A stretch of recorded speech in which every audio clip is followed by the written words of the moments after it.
Hello बच्चों, let's read this question. The question says, which one has lowest resistance, ammeter, voltmeter और galvanometer? Explain. तो इस question के अंदर हमसे क्या पूछा गया है कि एमीटर, वोल्टमीटर और गैल्वेनोमीटर में से लोएस्ट रेजिस्टेंस किसका होगा। तो इसके लिए हमारा की कंसेप्ट क्या हो जाएगा, की कंसेप्ट की कंसेप्ट फर्स्ट जो इसके अंदर हमारे पास यूज होने वाला है वो हमारे पास क्या होगा, ammeter ammeter is a device ammeter is a device which measures current। यानी किसी भी सर्किट के अंदर अगर करंट का मेजरमेंट करना है तो उसके लिए जो डिवाइस यूज किया जाता है वो है अमीटर। एंड अगर इसके रेजिस्टेंस की बात करूं, resistance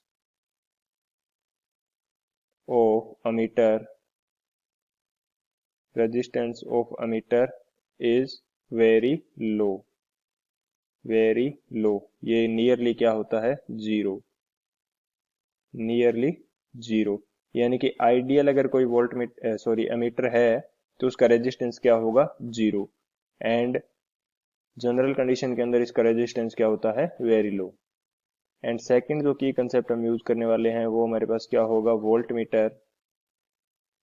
voltmeter is a device voltmeter is a device which measures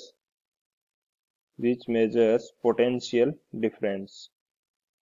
potential difference का अगर मेजरमेंट करना है तो उसके लिए जो डिवाइस यूज किया जाता है वो हमारे पास क्या होगा, वो हमारे पास होता है वोल्टमीटर, पोटेंशियल डिफरेंस।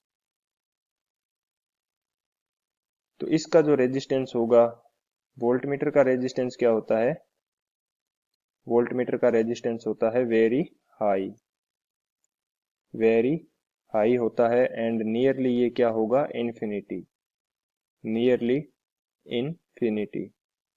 यानी कि अगर कोई आइडियल वोल्टमीटर है तो उसका रेजिस्टेंस क्या होगा, इन्फिनिटी। एंड जनरल कंडीशन के अंदर इसका रेजिस्टेंस क्या होता है, वेरी हाई। एंड थर्ड जो हमारा की कंसेप्ट है वो क्या हो जाएगा, थर्ड जो हमारा की कंसेप्ट क्या है, galvanometer. Galvanometer is a device which is used to measure small electric current, small electric current by deflection of a moving coil, by deflection of a moving coil। ये मूविंग कोयल galvanometer की बात हो रही है। And generally galvanometer क्या होता है कि किसी सर्किट के अंदर करंट को डिफाइन करने के लिए इसका यूज किया जाता है कि इस सर्किट के अंदर करंट फ्लो हो रहा है या नहीं। स्मॉल करंट को ये मेजर करता है, यानी कि जो डिफ्लेक्शन होगा इसकी कोयल के अंदर उसको ये मेजर करेगा। एंड डिफ्लेक्शन के मेजरमेंट से इसके अंदर करंट की वैल्यू का मेजरमेंट किया जाता है। तो इसका जो रेजिस्टेंस होगा, रेजिस्टेंस, इसका रेजिस्टेंस होता है मीडियम। यानी कि जो एमीटर एंड वोल्टमीटर है उसके मीडियम का इनका रेजिस्टेंस होगा। तो इन तीनों की कंसेप्ट की हेल्प से हम लोग इस क्वेश्चन को सॉल्व करेंगे।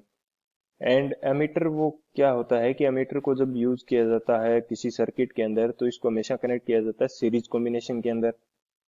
इसको सीरीज कॉम्बिनेशन के अंदर कनेक्ट करने के पीछे रीजन क्या है कि इसका रेजिस्टेंस होगा वेरी लो। एंड अगर इसको पैरेलल कॉम्बिनेशन में कनेक्ट किया तो पैरेलल कॉम्बिनेशन में कनेक्ट करने के कारण लो रेजिस्टेंस की वजह से ये टोटल जो करंट होगा वो कंज्यूम कर लेगा। एंड जो मेजरमेंट ऑफ करंट होगा वो सही नहीं आ पाएगा।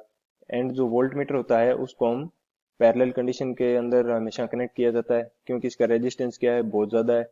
अगर इसको सीरीज में कनेक्ट करेंगे तो जो टोटल करंट होगी वो कंज्यूम कर लेगा ये वोल्टमीटर।